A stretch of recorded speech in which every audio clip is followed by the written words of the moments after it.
Hello दोस्तों, welcome to my channel Paradox Pharmacy. Today our topic is cell. We are discussing about cell today. Cell, जैसा कि हम सब pharmacy पढ़ने आए हैं तो हम सबको पता ही है कि सेल क्या होता है। ठीक है, सेल क्या होता है? फंडामेंटल यूनिट ऑफ लाइफ होता है, जिसकी सबसे पहले खोज नाम लिविंग में रॉबर्ट हुक ने किया था 1965 में। ठीक है, फिर लिविंग और ल्यूमेनहॉफ ने किया था। द वर्ड सेल आया था वो कहाँ से आता है? स्मॉल रूम के आया था। और जो कि हम लोग जानते हैं कि सेल कितने प्रकार के? दो प्रकार के होते हैं, यूकैरियोटिक, प्रोकैरियोटिक। यूकैरियोटिक क्या है? डिफरेंस दोनों में क्या है कि यूकैरियोटिक जो सेल पाया जाता है वो ह्यूमन में, प्लांट में पाया जाता है, और जो प्रोकैरियोटिक पाया जाता है वो बैक्टीरिया में पाया जाता है। बैक्टीरिया में क्या होते हैं कि न्यूक्लियाइड कंटेंट करता है, और जो यूकैरियोटिक होता है वो न्यूक्लियस कंटेंट करता है। और दोनों का काम क्या ही है कि न्यूक्लिक एसिड कंटेंट करते हैं, डीएनए करते हैं, जिसका काम है कि इंफॉर्मेशन कैरी करना होता है। तो इधर हम लोग पढ़ते हैं सेल का स्ट्रक्चर है। सेल में कई कंपोनेंट से मिलकर बना होता है, जैसा कि हम लोग एनाटॉमी में पढ़ चुके हैं, सेलुलर स्ट्रक्चर के बारे में, ऑर्गेनाइजेशन के बारे में। तो सेल के बारे में हम डिस्कस करते हैं, सेल कंपोनेंट के बारे में डिस्कस करते हैं। इसमें जानकर सेल कई कंपोनेंट से मिलकर बना है। माइटोकॉन्ड्रिया है, सेंट्रोसोम्स है, लाइसोसोम्स है, न्यूक्लियस है, न्यूक्लियोल्स है, राइबोसोम्स है, सेल मेम्ब्रेन्स है, न्यूक्लियोसोम, साइटोप्लाज्म्स है, गोल्गी बॉडी है। तो ये सब चीजें मिलकर सेल बनाती हैं। ठीक है, और पढ़ते हैं आगे इन सब के बारे में। पहला क्या था? हम लोग का पहला जो सेल खोजा गया था रॉबर्ट हुक के बारे में 1965 में। ठीक है, वो नॉन लिविंग में खोजा गया था। ठीक है, और दूसरा जब खोजा गया था, स्टडी किया था सेल के बारे में लिविंग ऑर्गेनिज्म में, वो किसने किया था? एंटनी वॉन ल्यूवेनहॉफ ने किया था। और जो थ्योरी प्रपोज की गई थी सेल की, वो दो वैज्ञानिकों ने मिलकर दिया, स्वेडन एंड स्वान, दोनों भाई थे, स्वेडन और स्वान ने दिया था थ्योरी। ठीक है, अब आते हैं कंपोनेंट के बारे में, एक एक करके जानते हैं कि क्या है। सेल मेम्ब्रेन, पहले सेल मेम्ब्रेन देखते हैं। सेल मेम्ब्रेन क्या है कि जो यूकैरियोटिक सेल है उसमें सेल मेम्ब्रेन पाया जाता है, और जो प्रोकैरियोटिक सेल है बैक्टीरिया में उस सेल वॉल पाया जाता है। तो हम लोग फार्मेसी में ज्यादातर ड्रग जो यूज करते हैं उस सेल प्रोकैरियोटिक सेल पे ही यूज करते हैं। बैक्टीरिया को हम लोग या तो प्रिवेंट करते हैं या तो फिर मार देते हैं, जो भी दवा मेडिसिन हम लोग यूज करते हैं। ज्यादातर फार्मेसी में हम लोग प्रोकैरियोटिक सेल के बारे में पढ़ते हैं।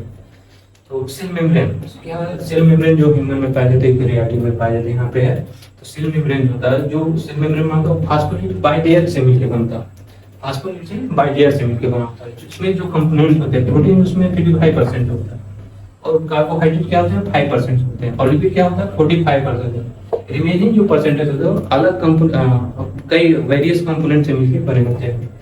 सेंट्रोसोम, यहाँ जो है जो क्वेश्चनिंग उठती है, चाहे वो जीपैट में हो, फार्मासिस्ट की तैयारी में हो, या फिर कई जगहों पे जहाँ भी तैयारी है, एंट्रेंस है, एग्जिट एग्जाम है, वहाँ पे उससे रिलेटेड हम आपको पढ़ाएंगे। ज्यादातर थ्योरी हम लोग बस ओरली कवर कर लेंगे। तो यहाँ देखते हैं सेंट्रोसोम पहला आता है। सेंट्रोसोम का मेनली जो वर्क होता है, जो क्वेश्चन होते हैं, सेंट्रोसोम का फंक्शन क्या होता है? तो सेंट्रोसोम का फंक्शन क्या होता है? फर्स्टली की मूवमेंट ऑफ द क्रोमोसोम, ये क्या करते हैं? हेल्प करते हैं मूवमेंट ऑफ क्रोमोसोम में at the time of cell division. Cell division के टाइम पे क्या करते हैं? सेंट्रोसोम मूवमेंट ऑफ क्रोमोसोम में हेल्प करते हैं at time of cell division. Lysosome, अगला है लाइसोसोम। लाइसोसोम क्या होता है? डायरेक्टली क्वेश्चन उठ जाते हैं, आते हैं, जो फार्मेसी 2019 में आया था कि सुसाइडल बैग ऑफ सेल किसको कहा जाता है? Direct question, suicidal bag of cell किसे कहा जाता है? तो लाइसोसोम। क्या करते हैं? जो भी एक्स्ट्रा सिक्रेटरी प्रोडक्ट होते हैं या वेस्ट मटेरियल सेल में होते हैं, उसको क्या करते हैं? रिमूव करने का काम करते हैं। इसीलिए इन्हें क्या करते हैं? सुसाइडल बैग ऑफ सेल कहा जाता है। ये क्या किसके हेल्प्स करते हैं? क्या कंटेंट करते हैं कि हाइड्रोलिटिक एंजाइम में पाया जाता है सेल में, लाइसोसोम में। हाइड्रोलिटिक एंजाइम जो क्या करते हैं? डाइजेस्ट कर लेते हैं या फिर डैमेज कर देते हैं जो भी एक्स्ट्रा सिक्रेटरी प्रोडक्ट होते हैं सेल में। ठीक है, हाइड्रोलिक एंजाइम का काम ही क्या होता है कि जिस पे भी ये पड़ जाते हैं उसे डाइजेस्ट या डैमेज कर देते हैं। नेक्स्ट हम लोग का गोल्गी बॉडी। गोल्गी बॉडी क्या मेनली फंक्शन होता है सेल में कि वो क्या पैकेजिंग, डिलीवरी, यही काम करते हैं, पूरे सेल को प्रोवाइड कराते हैं, प्रोटीन प्रोवाइड कराते हैं, लिपिड प्रोवाइड करते हैं, क्या करते हैं कि पैकेजिंग भी करते हैं, डिलीवरी भी करते हैं। इसीलिए क्वेश्चन इससे भी सीधे उठ के पूछा गया है। तो 2015 में फार्मासिस्ट का जो वैकेंसी आया था उसमें पूछा गया था पोस्ट ऑफिस ऑफ सेल किसे कहा जाता है? डायरेक्टली क्वेश्चन पूछ लिया गया था कि पोस्ट ऑफिस ऑफ सेल किसे कहा जाता है? तो गोल्गी बॉडी।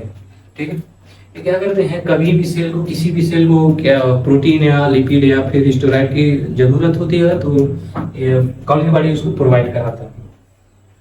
ठीक है, नेक्स्ट पेरोक्साइड। पेरोक्साइड का क्या होता है? पेरोक्साइड का मेन काम क्या होता है? डिटॉक्सिफिकेशन। ये क्या करता है, जो भी मेटाबॉलिक प्रोडक्ट होते हैं उसका क्या करता है? डिटॉक्सिफिकेशन करता है। जैसे हाइड्रोजन पेरोक्साइड इसका डिटॉक्सिफिकेशन करता है, और अदर जो मेटाबॉलिक प्रोडक्ट है उसका भी डिटॉक्सिफिकेशन करता है, क्योंकि अगर डिटॉक्सिफिकेशन हो गया तो सिर्फ डैमेज हो सकता है, इसलिए डिटॉक्सिफिकेशन होता है। नेक्स्ट हमारा ER endoplasmic reticulum. Endoplasmic reticulum क्या होते हैं? दो प्रकार के होते हैं, एक होता है रफ एंडोप्लाज्मिक रेटिकुलम, एक होता है स्मूथ एंडोप्लाज्मिक रेटिकुलम। जो रफ एंडोप्लाज्मिक रेटिकुलम होता है उसमें क्या उससे क्या अटैच होता है? राइबोसोम। हमारा राइबोसोम अटैच होता है, और राइबोसोम का मेन काम क्या होता है? Protein synthesis.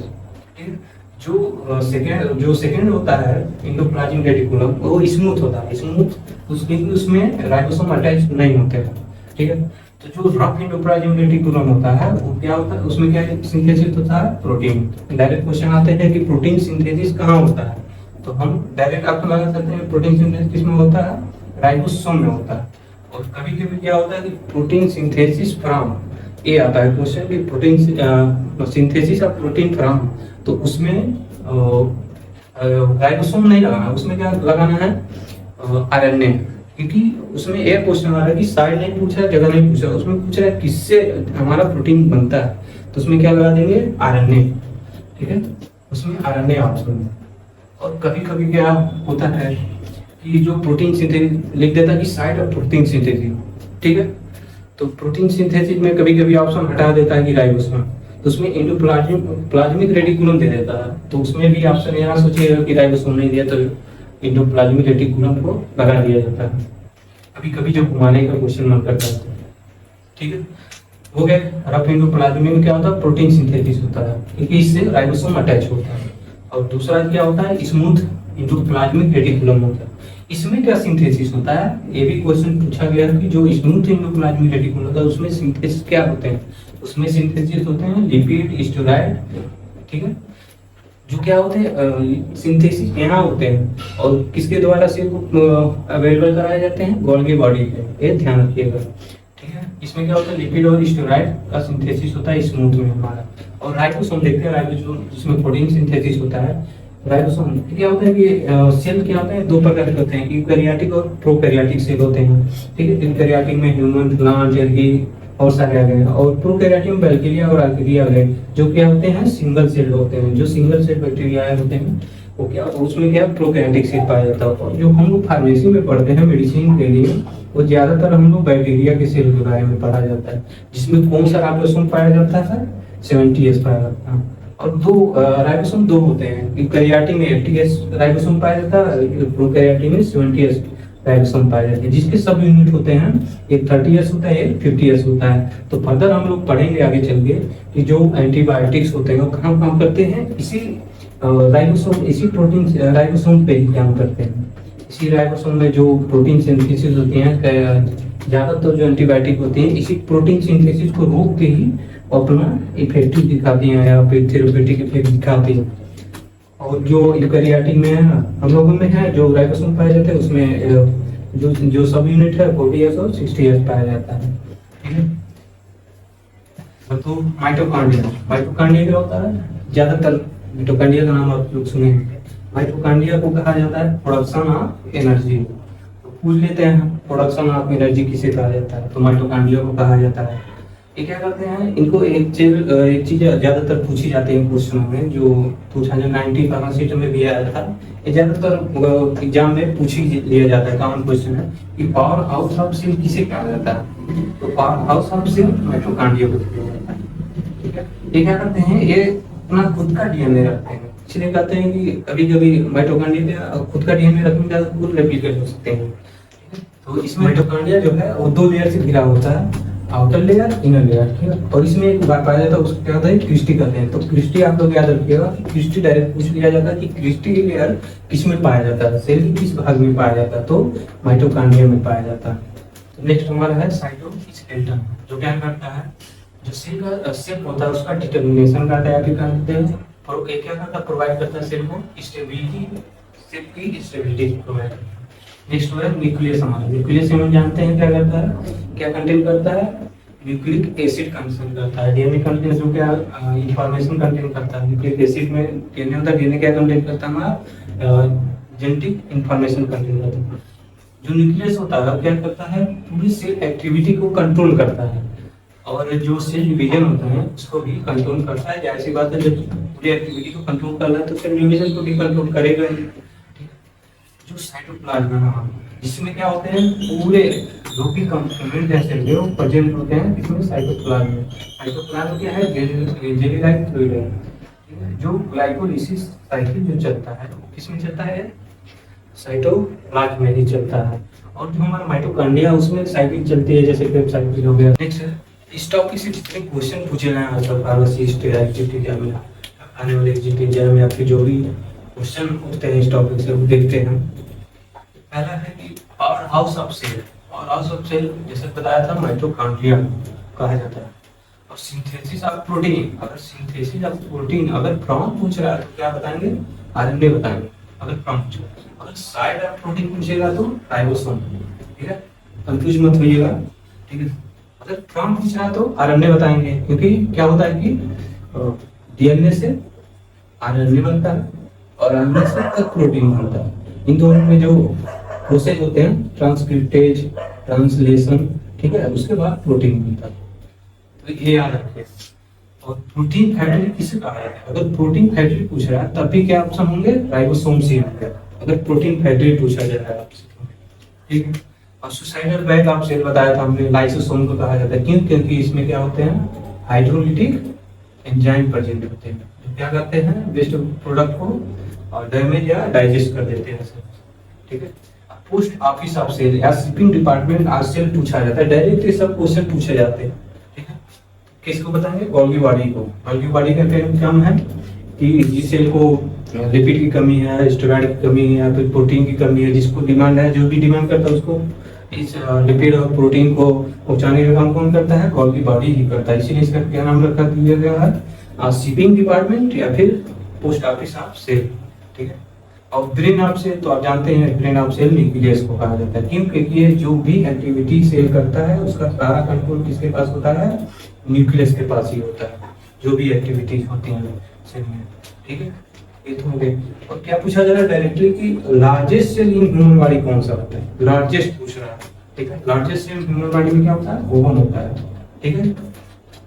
और जो लॉन्गेस्ट सेल ह्यूमन बॉडी में होता है, लॉन्गेस्ट और लार्जेस्ट में फर्क देखिएगा, ठीक है। लार्जेस्ट सेल क्या होता है, ओवम होता है, और लॉन्गेस्ट सेल होता है जो सबसे ज्यादा लंबा क्या होता है, नर्व सेल होता है, ठीक है।